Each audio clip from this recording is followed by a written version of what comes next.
আমাদের বাংলাদেশের মধ্যে অবশ্যই আমরা যদি বলি রিসেন্টলিও মুভি আমরা দেখেছি তুফান।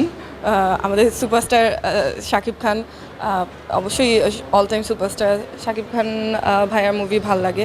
রূপের রহস্য প্রথমত সেটা পুরাই মেকআপ আর্টিস্টের ক্রেডিট আজকে, কারণ আজকে আমাদের ম্যাবাবে টিমের একজনই হচ্ছে আমাকে মেকওভার করেছে। তো সেটা বলবো makeover by Sonia Khan, pretty lady by beauty salon, and সেও ম্যাবাবের মেম্বার। ইউ অল নো যে আজকে ম্যাবাবের তরফ থেকেই হচ্ছে যে প্রোগ্রামটা হচ্ছে আমাদের সব ইনফ্লুয়েন্সার্স, বিউটি আর্টিস্ট, মেকআপ আর্টিস্টদেরকে নিয়ে। সো আজকে আমার রূপের রহস্য অবশ্যই মেকআপ, আর এমনিতেই যেরকম সবসময় প্রেফার করি যেরকম ন্যাচারাল থাকা যায় যতটুকু সম্ভব ততটুকু, বাট আসলে আমাদের প্রোগ্রামে তো আমাদের একটু নিজেদেরকে আরেকটু গ্ল্যামারাস করতে মেকওভার করতেই হয়। সো সেই জন্যই মেকওভার করা একটা আসলে রূপের রহস্য বলবো যে এক একজনের ক্ষেত্রে সেটা এক এক রকম। কারো কারো ক্ষেত্রে নিজের কনফিডেন্টটাই তার রূপের রহস্য। সে যত ভালোভাবে নিজেকে প্রেজেন্ট করতে পারে, যত ভালোভাবে তার একটা আউটফিট ক্যারি করতে পারে, তার লুকটা ক্যারি করতে পারে, সেটাই হচ্ছে তার রূপের রহস্য। না, আমি তো আপাতত অভিনেত্রী। আমার ইচ্ছা ছিল আসলে উপস্থাপনাটাই আগে যেটা করতাম সেটাই কন্টিনিউ করা, বাট আসলে একটার পর একটা মডেল থেকে উপস্থাপিকা, তারপরে অভিনেত্রী, সেই পর্যন্ত এসে এখন এখানেই আছি। বাকিটা জানি না আর কি। আমি আপাতত নাটকেই কাজ করছি, ড্রামাতে কাজ করছি, সিরিয়াল করছি, সিঙ্গেল নাটক করছি, এই তো। আর পাশাপাশি উপস্থাপনাটাও করছি। মোশাররফ করিম। সেটা আসলে আমাদের তো আমি সব আর্টিস্টের সাথেই আমার কাজ করতে ভালো লাগে। যাদের সাথে কাজ করেছি তাদের সাথেও আমার এক্সপিরিয়েন্স ভালো, যাদের সাথে কাজ হয়নি এখনও তাদের সাথেও কাজ করতে চাই। সিনেমার কথাটা এখনও বলতে পারছি না, বাট অবশ্যই যদি ভালো স্ক্রিপ্ট অ্যান্ড আমার ভালো ক্যারেক্টার রোল প্লে করার যদি সুযোগ থাকে, জায়গা থাকে, সব কিছু যদি ঠিকঠাক থাকে অবশ্যই করব। আমাদের বাংলাদেশের মধ্যে অবশ্যই আমরা যদি বলি রিসেন্টলিও মুভি আমরা দেখেছি তুফান। আমাদের সুপারস্টার শাকিব খান, অবশ্যই all time superstar Shakib Khan ভাইয়ার মুভি ভাল লাগে। সিয়াম আহমেদের মুভিও ভালো লাগে। এখন তো আরও অনেক নতুন আর্টিস্ট আসলে এসেছে, সবাই খুব ভালো কাজ করছে, চেষ্টা করছে ভালো কাজ করার।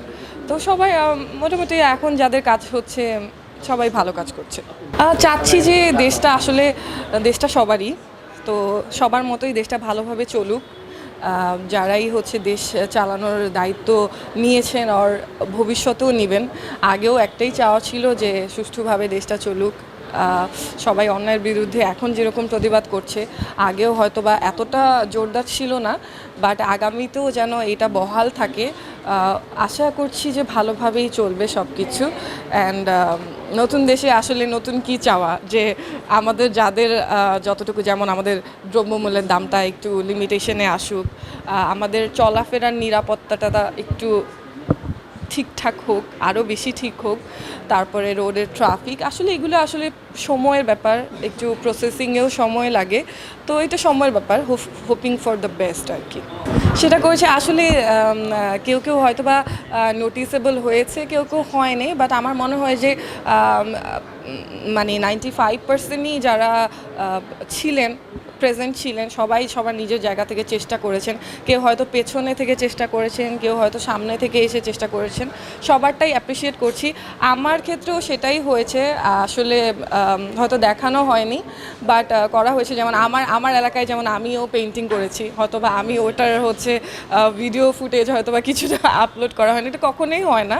তারপরে হচ্ছে আমাদের যেমন রিসেন্টলি যে বন্যার যে ব্যাপারটা হলো, সেখানেও হচ্ছে আমাদের অনেক শিল্পী হেল্প করেছে, আমিও করেছি, সবাই করেছে। অ্যান্ড এইসব যারা আমাদের বিনোদন জগৎ থেকে যারা বাইরে আছেন তারাও করেছে, যারা যেমন আমার মাও করেছে, সে কিন্তু আমাদের বিনোদন জগতের বাইরে, আমার অনেক ফ্যামিলি মেম্বার করেছে, আমার পরিচিত বন্ধু বান্ধব অনেকেই করেছে। তো আসলে এগুলি সব কিছু যেটা আমরা দেখছি সেটাও পজিটিভলি নেওয়া উচিত, যেটা আমরা দেখছি না, যারা মন থেকে করছে তাদেরকে আরও সাধুবাদ জানাই, যারা করছেন পেছন থেকে হোক সামনে থেকে হোক, যারা আমাদেরকে আরও বেটার বাংলাদেশ করার জন্য হেল্প করছেন, অবশ্যই তাদের কাছে আমরা সবাই কৃতজ্ঞ। তাদের বিষয়ে বলবো যে আমরা আসলে আমাদের অনেক মানে স্ট্রংয়ের জায়গাটা আমরা কিন্তু এখন আমাদের দলটা অনেক ভারী, সেটা অবশ্যই বলবো। আমরা কিন্তু সবাই যেটা বলছে দেশ স্বাধীন করে ফেলেছে, এটা কিন্তু একজন দুইজন করিনি, আমরা কিন্তু পুরো একটা জেনারেশন মানুষ সবাই মিলে সেটা করেছি। অ্যান্ড সেই আমরা সবাই মিলে চাইলেই এটা হচ্ছে আমরা প্রতিরোধ করতে পারবো যে বন্যা সিচুয়েশন, সেটা অবশ্যই আমরা সবাই মিলে একসাথে হয়ে সেটা আসলে ঠিকঠাক করতে হবে আর কি।